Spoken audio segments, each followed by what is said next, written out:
Trabalhei um tempo no Alasca como membro do serviço de parques. Um dia recebemos uma chamada sobre alguns despejos ilegais em uma das trilhas locais. Então, eu e outro funcionário saímos para investigar. Estávamos bastante adentrados nas trilhas, não havia muita gente por perto, exceto por alguns corredores. Quando viramos uma curva no caminho enquanto caminhávamos, meu colega olhou para a floresta e disse: "Que diabos, tem um homem ali." A cerca de 20 metros de distância, havia um homem branco com cabelo longo agachado atrás de um arbusto, nos olhando fixamente. Era muito estranho vê-lo ali. Lembro-me de ter ficado parado, sentindo aquele formigamento que te dá medo. Como disse, não era raro encontrarmos pessoas ali. Havia corredores de trilhas, pessoas passeando com cachorros, geralmente gente em movimento. As únicas pessoas que víamos ao lado da trilha tinham preparado um pequeno lugar para relaxar e comer algo, claramente à vista de todos. Todos esses diziam olá ao passar e tinham um recipiente para o lixo. Esse homem não era nenhum desses. Estava claramente tentando se esconder de outras pessoas na trilha, e sua atitude não era a que se esperaria de alguém ao ar livre. Ele me lembrou Gollum de O Senhor dos Anéis, a forma assustadora como se arrastava. Esse cara parecia assim, só que com muito mais roupa, cabelo longo e desalinhado. Realmente me assustou. Estamos no Alasca, então a última coisa que se espera ver em um arbusto é um homem branco e magro. Quando meu colega fez sinal em direção às árvores, eu esperava ver um lobo, um urso, literalmente qualquer coisa, exceto uma pessoa escondida. E foi aí que me lembrei do crime em questão, o despejo ilegal, e percebi que se esconder no arbusto se encaixaria na situação. Ninguém tenta ser pego com uma multa considerável por algo tão estúpido. O homem percebeu que o notamos. Imediatamente se levantou e esticou os braços no ar como se estivesse aproveitando o dia. Depois se aproximou de nós, e descobrimos que meu colega de trabalho conhecia aquele homem na floresta. Ele era um construtor local que possuía uma empresa de construção. De fato, tinha construído um deck para meu amigo no ano anterior. Depois que disseram suas saudações, mencionou que simplesmente havia saído da trilha por um momento para urinar. Definitivamente era estranho porque, pelo que havíamos visto, isso não era o que ele estava fazendo, mas não parecia tão suspeito e meu colega o conhecia. Assim, depois de nos certificarmos de que ele não estava despejando ilegalmente nada, começamos a caminhar de volta. Ele realmente caminhou conosco por um bom tempo. A melhor maneira de descrever esse homem é como um camaleão, um daqueles tipos que fará ou dirá qualquer coisa para simplesmente concordar com você. O tipo de pessoa que desesperadamente quer que você goste dele. Ele nos contou sobre sua empresa de construção, como estavam os negócios. Quando não parecemos tão interessados, ele nos contou sobre sua carreira no exército, o que me pareceu estranho considerando o comportamento que acabamos de presenciar. O que estava fazendo um veterano do exército agachado na floresta, observando pessoas em uma trilha? Parecia um sinal de alerta, mas, novamente, o cara fez um esforço para nos encantar. Então, não pensei mais nisso. Quando perguntamos se ele havia visto alguém despejando ilegalmente algo, ele fez uma atuação teatral sobre todo tipo de coisas que havia visto, o que parecia exagerado e até inventado. Enquanto movia os braços e nos contava sobre isso e aquilo, principalmente homens e mulheres estranhos nas trilhas à noite, perseguindo pessoas e despejando lixo de caminhões. Alguns anos depois, ouvi dizer que o homem que vimos havia sido preso. Aparentemente, houve algum tipo de altercação com uma garota em um café, ou isso foi o que me disseram inicialmente. Ele havia atirado nela em um assalto e depois foi preso por assassinato. A verdade era ainda mais estranha. O homem, Israel Keys, era um serial killer que na verdade havia sequestrado, torturado e assassinado a garota. Depois de ser preso, descobriu-se que ele havia viajado pelo país assassinando pessoas aleatoriamente por anos. Enterrava kits de assassinato e depois voltava, às vezes anos depois, para desenterrá-los. Esses kits incluíam armas, dinheiro, etc. Tudo o que ele precisasse. Meu colega de trabalho tinha a melhor teoria. Pensou que a chamada inicial sobre o despejo ilegal era de alguém que havia visto Keys cavando um buraco para enterrar seu equipamento de assassinato. Depois de perceber que havia sido visto e que parte do equipamento naquele buraco provavelmente seria rastreado até ele e múltiplos crimes, ele decidiu interceptar quem viesse investigar dessa forma e, em última análise, desviar a má atenção deles. Se esse fosse o caso, seu plano funcionou perfeitamente. Também explicaria por que ele caminhou conosco por tanto tempo. Estava se certificando de que não voltaríamos e encontraríamos acidentalmente sua bolsa meio enterrada de ferramentas ensanguentadas. Voltei mais tarde ao local onde encontramos Israel naqueles bosques para ver se havia algum kit enterrado lá, mas não encontrei nada.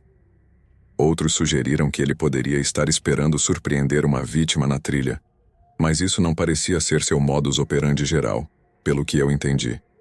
De qualquer forma, nosso encontro é algo que nunca consegui explicar completamente, e dado que ele se suicidou antes do julgamento, provavelmente nunca o farei. Honestamente, é provavelmente o melhor. Esse cara supostamente sequestrou e assassinou cerca de 11 pessoas, homens e mulheres, adolescentes e até crianças. Viajou pelo país aparentemente aleatoriamente, não mantinha um perfil de vítima no sentido de que as pessoas que escolhia não tinham significado. Parecia ser um caso de estar no lugar errado na hora errada, um pouco como nós nos encontramos com ele lá naqueles bosques. Israel era um assassino incrivelmente violento e consumado. Invadia domicílios, incendiava edifícios, executava assaltos a bancos, e isso além de sequestrar e agredir mulheres em vários estados. Quando eu era jovem, trabalhei no Parque Nacional Big Bend, localizado na parte ocidental do Texas, que desce ao longo da curva do Rio Grande, formando a fronteira com o México. Este parque é conhecido por sua diversidade de montanhas menores do alto deserto e uma rica história que é familiar apenas para aqueles que conhecem bem a região. Durante esse tempo, estávamos preparando uma apresentação importante para Ray, um evento significativo para nossa empresa e outras empresas relacionadas com atividades ao ar livre, principalmente fotógrafos que teriam a oportunidade de testar e mostrar seu equipamento. Recebemos a tarefa de encontrar um acampamento grande que atendesse a vários requisitos específicos. Precisava ter vistas do nascer e do pôr do sol, estar perto de um curso de água e ficar a pelo menos 3 milhas de qualquer outra caravana. Dado nosso conhecimento sobre quais áreas do parque se enchiam mais rapidamente e quais ofereciam os melhores pontos de vista, organizamos várias equipes para inspecionar as áreas e determinar qual seria a melhor opção.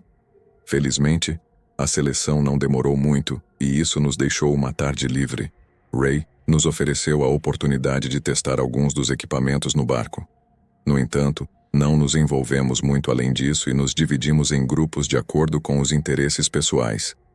A maioria queria nadar, alguns optaram por pescar, e outros decidiram explorar um sistema de trilhas próximo. Pessoalmente, aventurei-me por uma área perto do que chamamos de Canyon Desconhecido, nomeado assim por uma série de lápides aleatórias encontradas no solo do canyon, todas marcadas com uma única data e as palavras pessoa desconhecida ou criança desconhecida. Embora soe sinistro, a realidade é menos macabra. Os construtores de estradas haviam encontrado cadáveres que perturbaram acidentalmente enquanto cavavam na montanha. Em vez de deixar os restos expostos, tomaram medidas cuidadosas para reubicá-los em um pequeno e belo vale, usando pedra e argamassa para criar as lápides. É uma parte fascinante e assustadora da história local. Naquela tarde, enquanto caminhava pela área, encontrei-me a vários metros do caminhão dos guardas florestais, estacionado em um local designado que servia como nosso ponto de partida. Naquela época, essa parte do parque estava aberta aos visitantes, embora não fosse facilmente acessível para o excursionista médio, que precisava saber exatamente qual riacho seguir e qual trilha tomar. Quando me aproximei da bacia do rio perto da entrada do canyon, vi algo realmente incomum.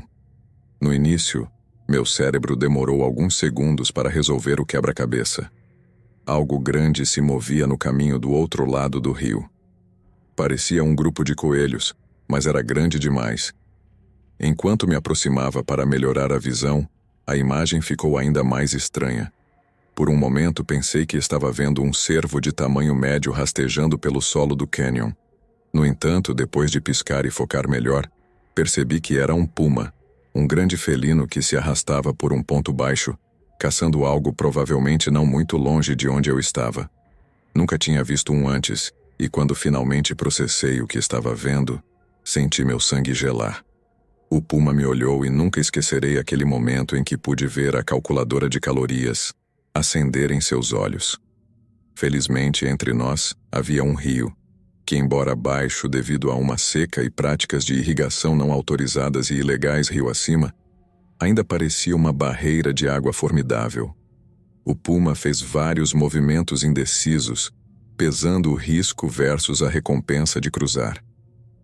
Naquele instante, morri um pouco por dentro, mas mantive a calma e comecei a me afastar silenciosamente.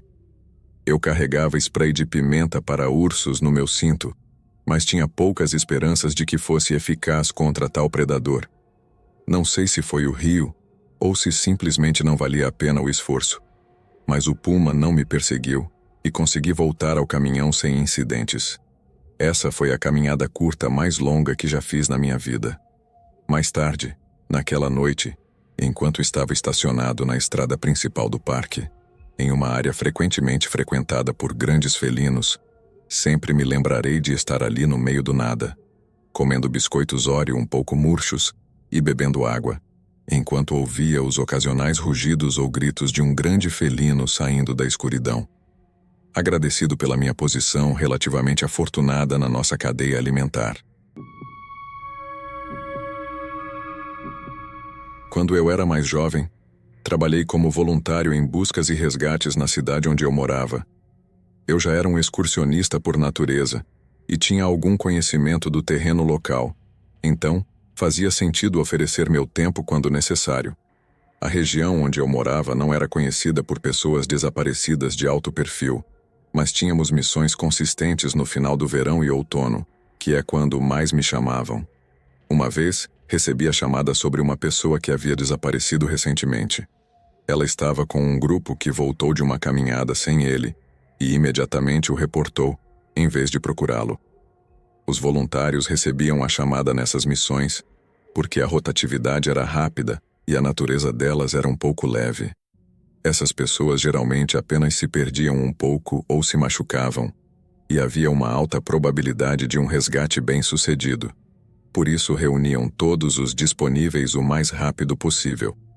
Todos os voluntários eram designados aos guardas florestais ou às operações de busca e resgate. Nos dividimos em grupos de 3 a 1 líder, o que resultou em 20 grupos uniformes de 4. Havia muitas cabeças se movendo na escuridão procurando por essa pessoa. Nosso grupo trabalhava em uma crista inclinada que nos levava de volta a um planalto que muitos de nós conhecíamos. Estávamos realizando uma busca em grade padrão. Havia conversas pelo walkie-talkie e luzes distantes espalhadas pelo cânion a cada meia milha. Rapidamente, reconhecíamos as luzes em movimento como busca e resgate, e as luzes estacionárias como campistas ou postos de guardas florestais. Estávamos atentos a qualquer grande fogueira ou luzes estroboscópicas que sinalizassem um SOS, pois os excursionistas ficam criativos quando estão perdidos à noite. Nosso líder estava em contato com as equipes a leste e oeste de nós, e depois mudava de canal para o contato geral entre todas as equipes. Era uma unidade super organizada naquela época, e eu me orgulhava de estar envolvido, mesmo que fosse apenas um guerreiro de fim de semana, como costumavam nos chamar. Lembro distintamente que essa missão foi numa terça-feira à noite. De qualquer forma, nosso grupo de 4 sentia que seríamos um dos que encontrariam essa pessoa. Chame isso de pressentimento, mas simplesmente tínhamos a sensação de que ele estava no nosso quadrante da grade. Era um pequeno atrativo ao longo do sopé das montanhas. Desde a base parecia uma simples inclinação suave que prometia uma grande vista, Mas a realidade era íngreme, irregular e muito mais profunda do que parecia. Esta crista tinha zigue-zagues que podiam fazer você pensar que uma direção era outra. Uma vez no Planalto, era tão plano e amplo que você pensaria estar no sopé da montanha, não a uma elevação de 7.000 pés. Também podíamos ouvir algo se movendo na vegetação periodicamente fora da trilha. Estava bastante crescido. Então, em silêncio absoluto, você podia ouvir alguém caminhando a 1 milha de distância. Parávamos e gritávamos juntos o nome dele algumas vezes. Algumas vezes, pensamos ter ouvido uma resposta, uma vez realmente clara vindo da crista acima de nós. Quando chegamos ao topo do Planalto, pudemos ouvir passos ao redor na linha das árvores à frente. Animais não fariam isso com um grupo de humanos a apenas algumas centenas de metros de distância, gritando e brilhando lanternas. Os animais teriam ido embora muito antes de entrarmos na área. Estávamos certos de que o que estivesse rondando era humano. Mas quando chegamos ao topo e alcançamos a terra plana, o canal de rádio zumbiu com todo tipo de conversas. Um grupo do outro lado do canyon o encontrou ao longo de um desaguadouro seco, praticamente no lado oposto de onde pensávamos que ele estaria. Ficamos felizes que o encontraram sem ferimentos e que ele estava a caminho do tratamento, mas estávamos um pouco decepcionados depois de nos entusiasmar. Além disso, havia o barulho ao redor das árvores que ouvimos. Todos nós ficamos um tempo no topo da crista, apenas ouvindo, esperando ouvir o que quer que fosse novamente. Nunca ouvimos de novo. Depois de 10 minutos olhando as estrelas, começamos a descida lenta de volta à trilha principal, onde o posto de comando estava estabelecido. Quando chegamos ao meio do caminho, podíamos ver refletores para nos guiar nas últimas milhas. À medida que nos aproximávamos desse ponto médio, pudemos ver uma luz muito mais perto de nós, talvez a apenas algumas centenas de metros morro abaixo. Não estávamos navegando por um mapa de trilhas, mas por uma série de trilhas de caça que nos levaram ao topo muito mais rápido. Enquanto escalávamos, movíamos-nos em formação dispersa para vasculhar a área, mas como ele já havia sido encontrado, descemos como uma unidade. Paramos quando vimos a luz. Era estranhamente brilhante. Um dos outros voluntários sugeriu que talvez fosse o grupo a leste de nós atrasado e simplesmente esperando. Eles provavelmente podiam nos ver zigue-zagueando através das árvores em nossa descida lenta. Não era incomum que as equipes se reunissem em viagens de retorno ou até durante uma busca. Pode ficar assustador e solitário lá fora na escuridão. Quanto mais, melhor. Era sempre a filosofia. O guarda florestal conosco se conectou ao canal apenas para equipes a leste e oeste de nós. Informou e perguntou se havia outra equipe perto da posição que podíamos ver.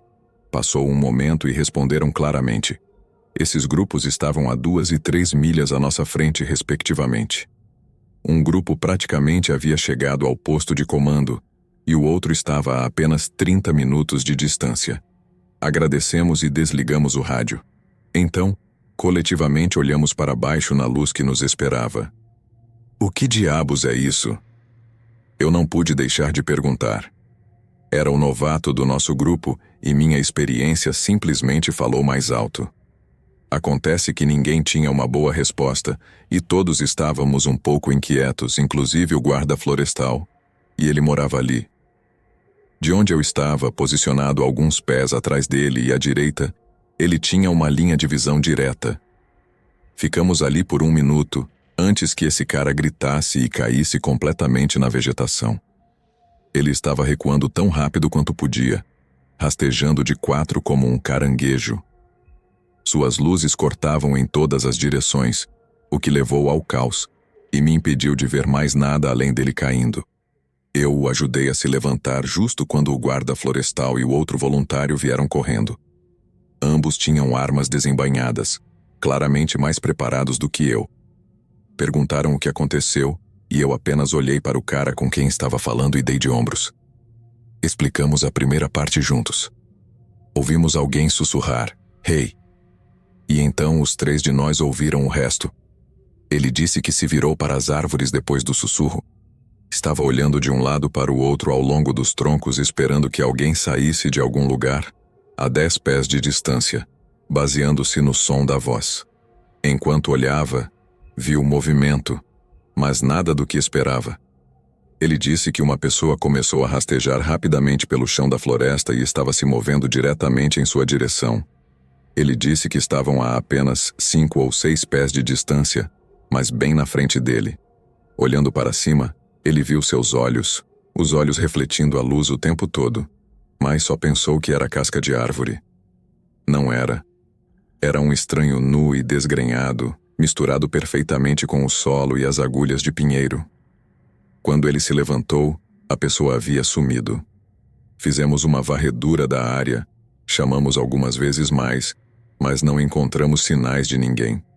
Estava bastante frio para a temporada, então uma pessoa nua assim teria que estar drogada.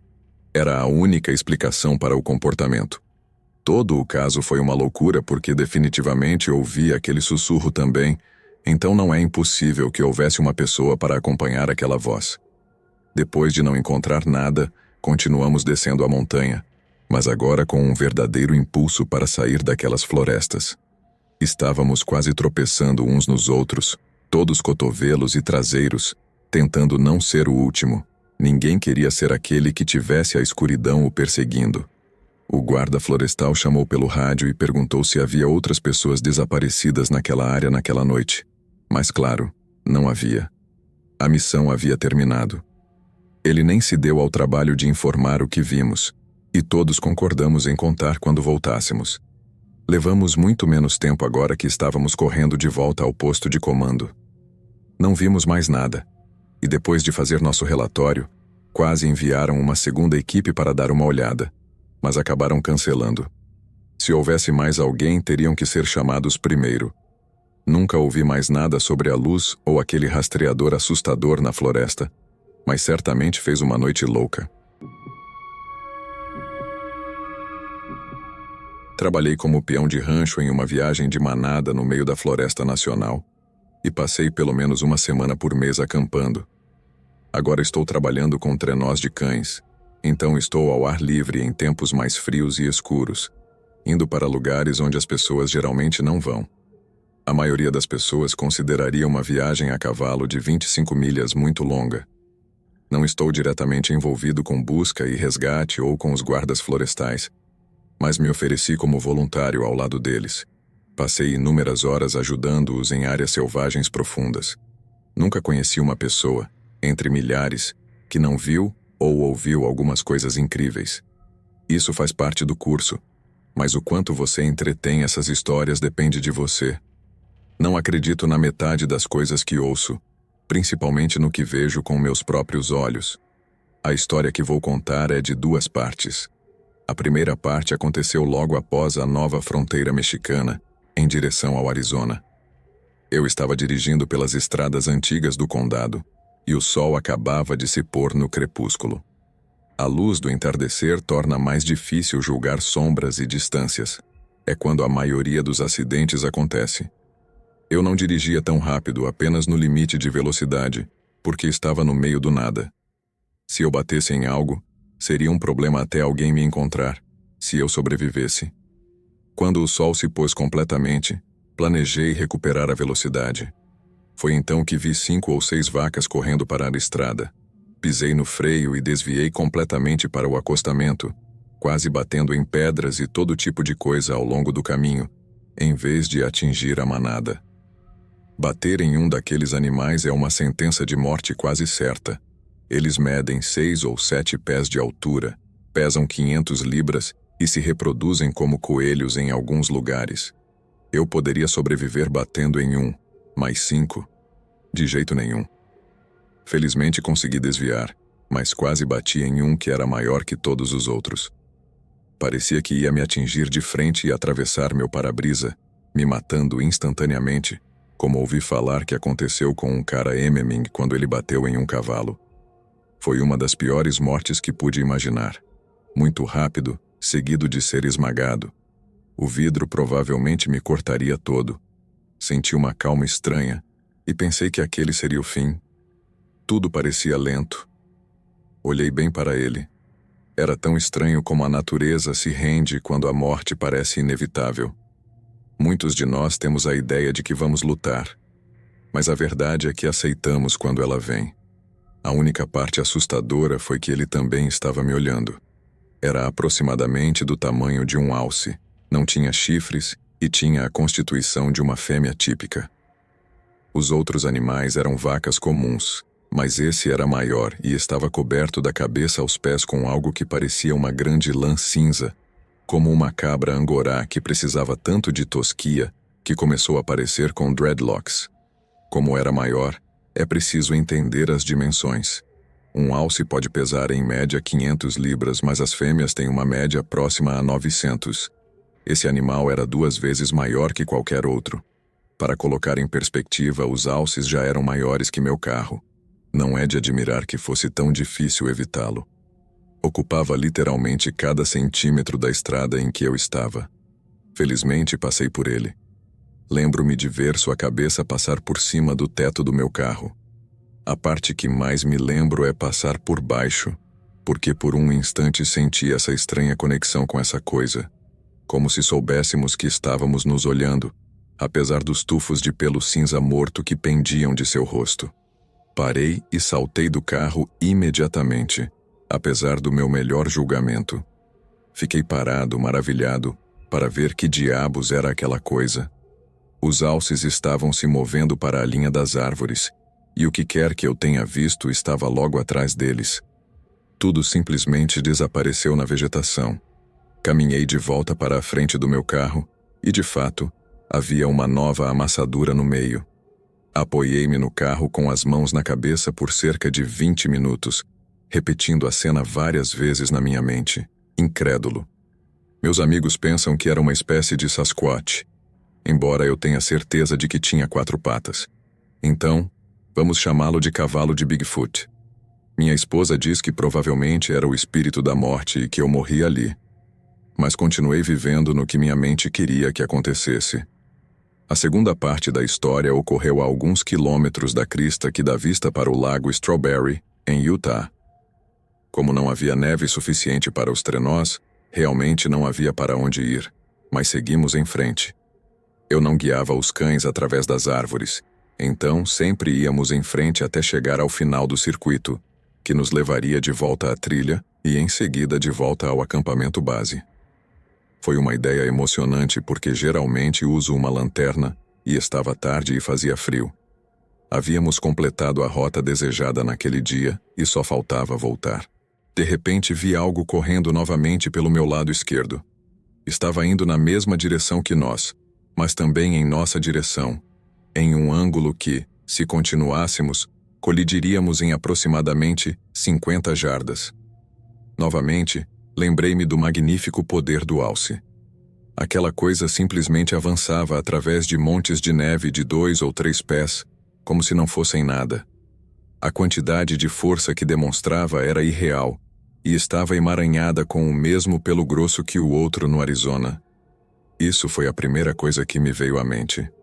O outro que vi foi alguns anos antes, e a aproximadamente 900 milhas de distância. Não havia como estar olhando para a mesma criatura.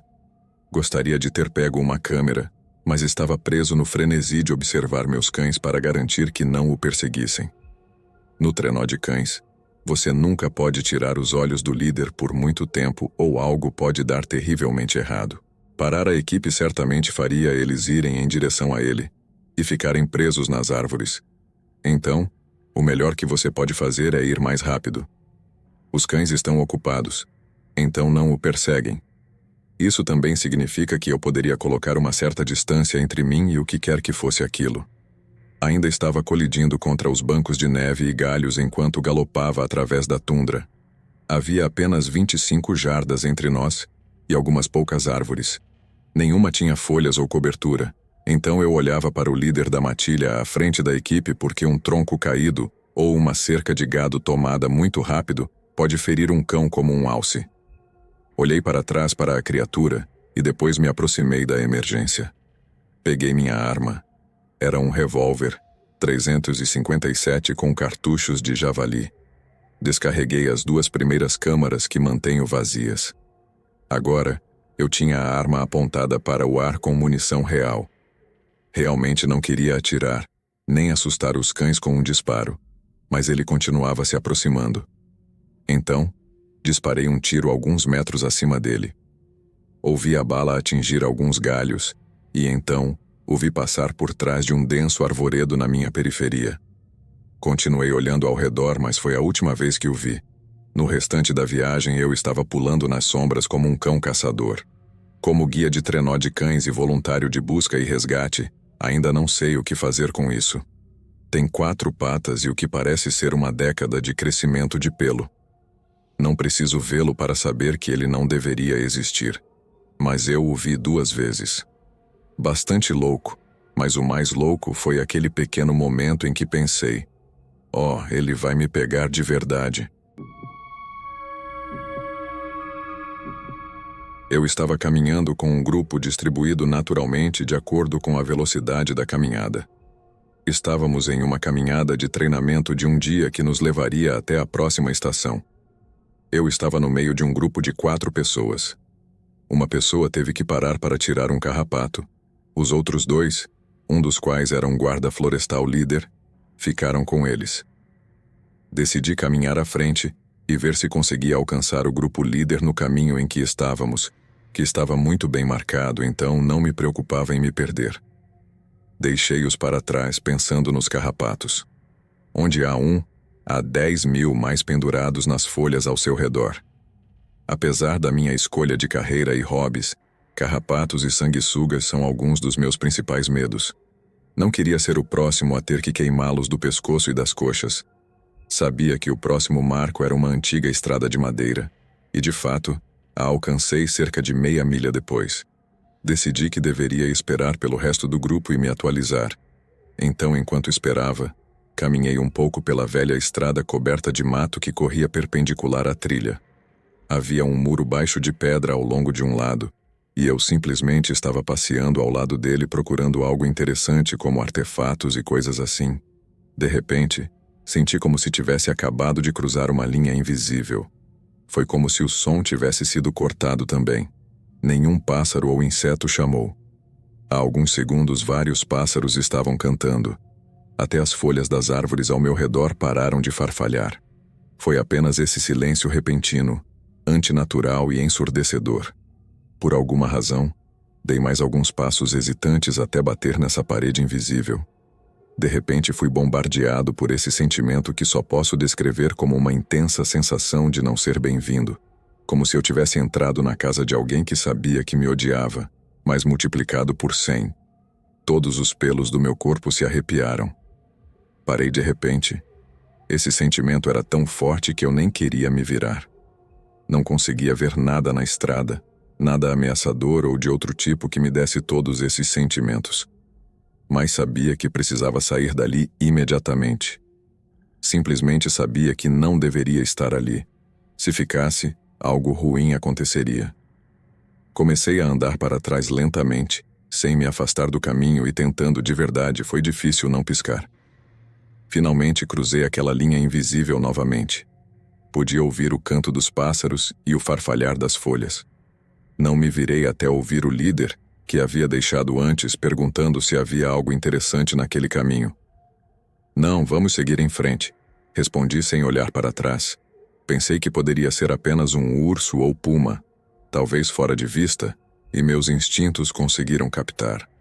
Mas naquele momento quase paranormal, deixei que o resto da equipe soubesse, mas no geral todos simplesmente deixaram passar. O que íamos fazer? Caminhamos até encontrá-lo. Há animais na floresta, é simples assim. Chegamos à próxima estação e passamos um fim de semana realmente legal aprendendo sobre várias plantas e treinamento de classificação em campo. Esqueci completamente dessa estranha experiência na floresta. Quando alguém me perguntou, simplesmente disse que foi o momento em que pensei que estava perto de um predador.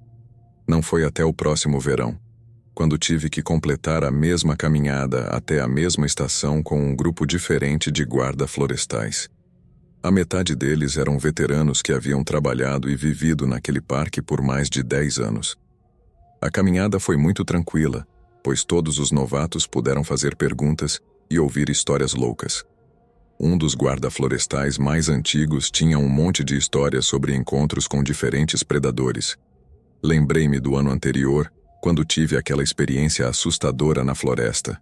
Falei e contei minha história como aconteceu e neste exato caminho, descrevendo como tudo ficou quieto e de como os batimentos do meu coração soavam altos naquele momento. Mas quando falei sobre a vibração, Rick realmente não comentou. A conversa então foi redirecionada e começamos a falar sobre outra coisa.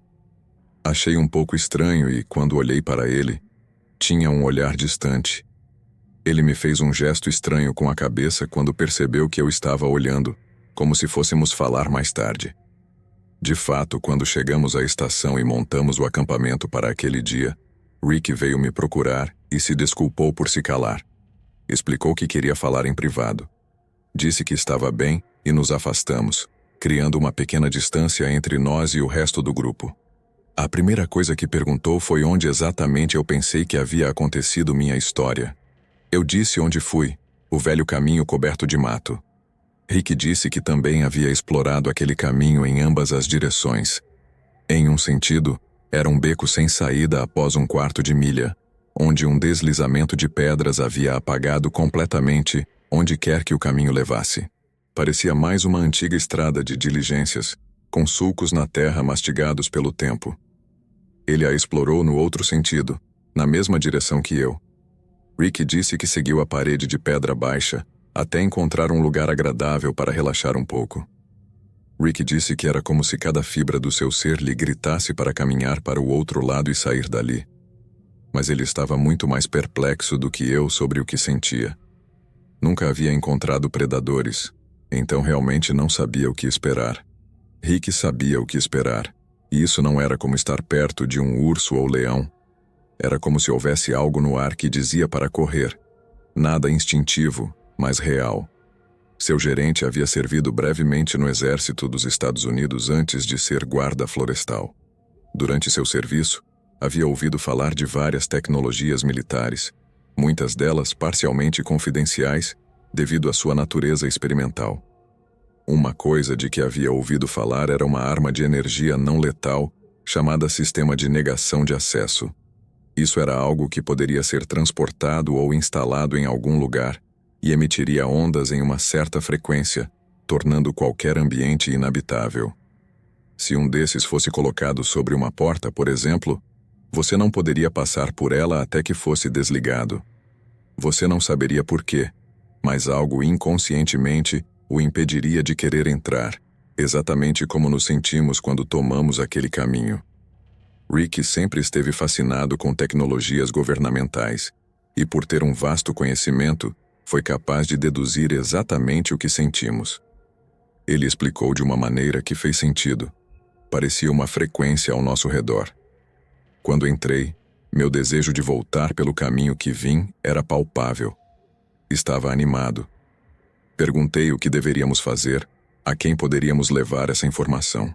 Nunca esquecerei o sorriso derrotado que ele me deu enquanto me dava um tapinha no ombro. Disse que não havia nada que pudéssemos fazer. Ele tentou uma vez e não chegou a lugar nenhum. No final do dia, levar esse tipo de história à polícia ou à imprensa não daria em nada. Não há como provar sua história, e você acaba soando um pouco louco. Fiquei completamente incrédulo.